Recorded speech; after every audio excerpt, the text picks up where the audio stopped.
नमस्कार, आप देख रहे हैं यानी लाइव। मैं हूं प्रशांत किशोर। इस वक्त मैं मौजूद हूं स्वर्गीय दिग्विजय सिंह की पुण्यतिथि स्थल, जहां पर नया गांव जो है वहां पर मौजूद हूं। आपको मैं बता दूं कि स्वर्गीय दिग्विजय सिंह, जिन्हें प्यार से लोग दादा के नाम से भी पुकारते हैं, आज उनकी 12वीं पुण्यतिथि काफ़ी आप जो है श्रद्धापूर्वक जो है भक्तिभाव के साथ जो है उनकी मनाई जा रही है। और इस मौके पर मैं बता दूं कि आप हज़ारों की संख्या में उनके जो शुभचिंतक हैं, जो परिजन हैं, जो भी उनको चाहने वाले वो यहाँ पर मौजूद हैं। साथ ही साथ उनकी जो धर्मपत्नी हैं, जो बांका की पूर्व सांसद पुतुल कुमारी, और साथ ही साथ जो उनकी जो बेटी है, जो अभी जम्मू की वर्तमान भाजपा विधायक श्रेयसी सिंह है, वो भी यहाँ पर मौजूद है। और साथ ही साथ जम्मू ज़िले के विभिन्न पार्टियों के जो राजनेता हैं, साथ ही साथ उनके जो गण्यमान्य लोग हैं, उस मौके पर यहाँ पर उनकी प्रतिमा पर जो है पुष्प अर्पित कर उनको भावभीनी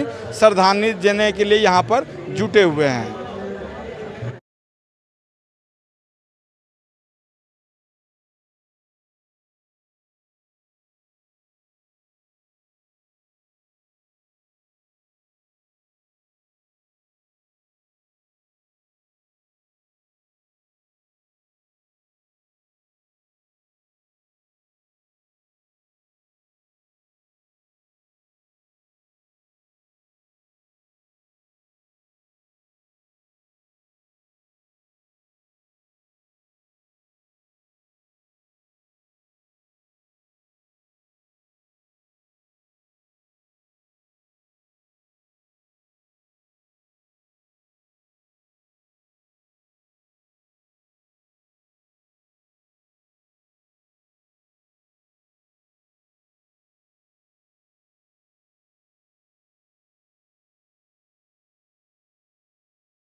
देखिए, ये कोई सेलिब्रेशन का तो मौका हम लोग के लिए निश्चित रूप से नहीं होता है। बस आज के समय में हम लोग सब मिलकर दादा के साथ को सब याद करते हैं। ऐसे लोग जो दादा को इतने समय जाने के बाद भी, जिनके दिनों में दादा बसते हैं, जो दादा के उसूलों पर चलना चाहते हैं, उनके आदर्शों का सम्मान करते हैं, वो सारे लोग हमारे परिवार के लोग हैं। और वो सब लोग जुटते हैं, हम लोग मिलकर उनको श्रद्धा सुमन अर्पित करते हैं और फिर घर चले जाते हैं। आज दादा की जो कीर्ति है, आज उनकी 12वीं पुण्यतिथि मनाई जा रही है।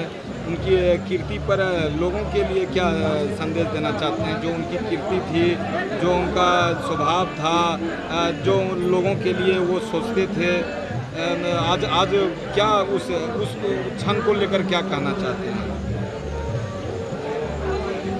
राजनीति में रहकर अपने आप को अपने आप को इस तरीके से रखना कि इतने साल के बाद भी लोग उनकी कीर्ति को याद रखें, ये सब मुझे लगता है कि सबसे बड़ी उपलब्धि होती है। क्योंकि राजनीति लगभग काजल की कोठरी की माफिक होती है, जहाँ रह के बिना दाग लगे लोग बसता नहीं है।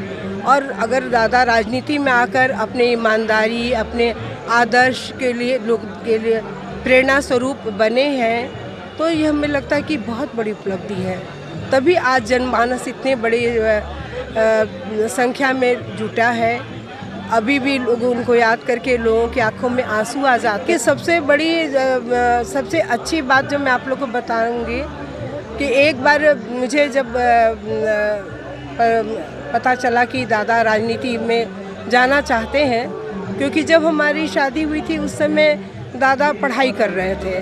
तो जब पता चला कि दादा राजनीति में जाना चाहते हैं, तो हमने कहा कि राजनीति तो ऐसी होती है कि आपको बदनामी होगी। ये तो काजल की कोठरी की तरह है, आप कितना भी बचेंगे आप पर दाग लग जाएगा, आप क्यों जाना चाहते हैं राजनीति में? तो दादा बोले कि अगर ये सोचकर अच्छे लोग राजनीति में नहीं आएंगे तो राजनीति को परिष्कृत कौन करेगा, कौन सुधार करेगा? इसीलिए अच्छे लोगों को चाहिए कि वो राजनीति में आए ताकि इसमें सुधार हो।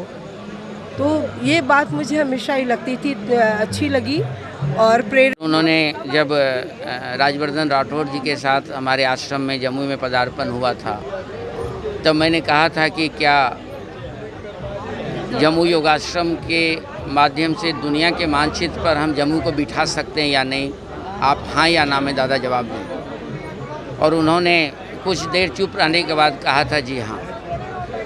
हमारे समाधि पर आने का एक मूल कारण ये है कि जब वो विदेश जा रहे थे, जो लोगों का अंतिम दर्शन किए थे, तो उस समय एरोड्रम से एक फ़ोन आया और अंतिम हमसे बात हुई और उसमें उन्होंने हमको कहा था कि स्वामी जी हम आ रहे हैं तो हम योगाश्रम को डिज़ाइन करेंगे और दुनिया के नक्शे पर बिठाएंगे। ये मेरा अंतिम उनके साथ वार्तालाप था, जो मर्मस्पर्शी रूप में कहीं न कहीं हमें प्रेरित करता है कि आखिर वो व्यक्ति अंतिम अवस्था में इस तरह का वक्तव्य देने का क्या कारण है। एक प्रश्नवाचक चिन्ह छोड़ के गए हैं, उसी की तलाश में भी माना जा सकता है, क्योंकि जो दिवंगत आत्माएं होती हैं ऊर्जावान होती हैं। जब तक वो संसार में आत्माएं हैं, संसार के अधीन होती हैं, जब परे होते हैं तो वो इस बाउंड्री वाल से बाहर हो जाती है। यदि वो ऊर्जावान है तो उसके स्वरूप ऊर्जा के रूप में ही कार्य करते रहेंगे जीवन में। और हमको लग रहा है कि ये जो जन सैलाब है कहीं न कहीं इसी तरह की अभिव्यक्ति या अनुभूति से जुड़ा हुआ शख्सियत लोग होंगे।